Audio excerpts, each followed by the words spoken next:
During the summer, I love to bring my houseplants outside, which then means that at the end of summer, I have to bring them in.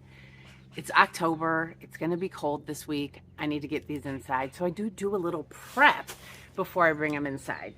And we're going to go over that today. It keeps bugs from getting inside my house, which is super important because one year I just brought them all in and there were all these tiny little flying things all over the place.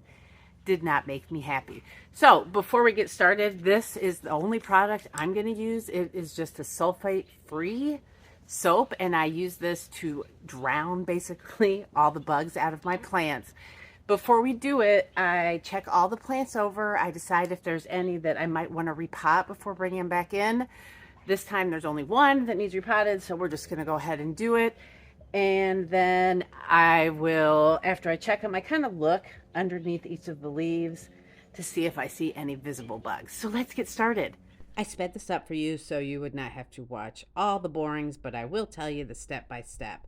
The first thing I do is water them all off. It's basically giving them a rinse in case there are any little bugs just hanging out on top. Then I'm going to fill up a tote. You could also use a 5-gallon bucket, whatever you want, with soap and your water. Okay, as you can see, I've got it filled to, it's almost 3/4 of the way, and the reason I went this high is because it should completely submerge all of my plants, because this is the tallest one. If you have taller plants, you need a taller bucket or a different plan for this. So what I'm going to do first of all is stick the plant I just hey! Thank you. What I'm going to do first is I'm going to stick, the one that's right here, this sad looking Christmas cactus right in there. Let it submerge.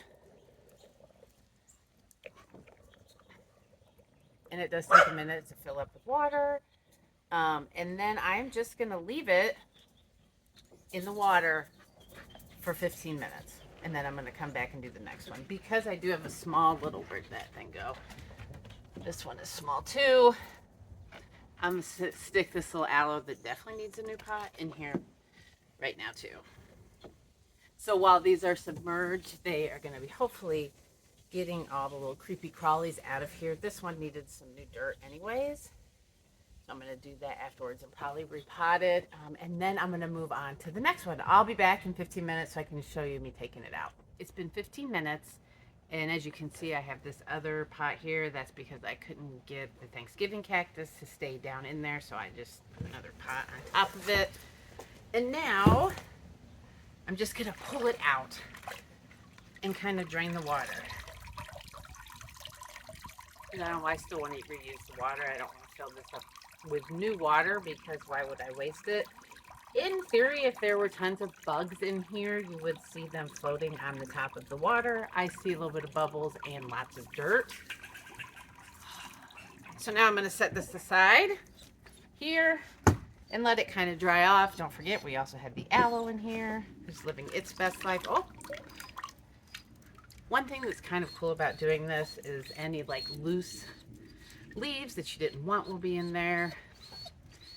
And so, as you can hear, I've got dogs whining and crying. They're all around me. There's a squirrel taunting them back in the tree.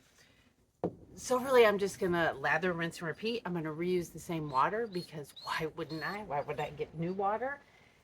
And then once I'm done with that, I am going to repot any that I decided through this process need repotting.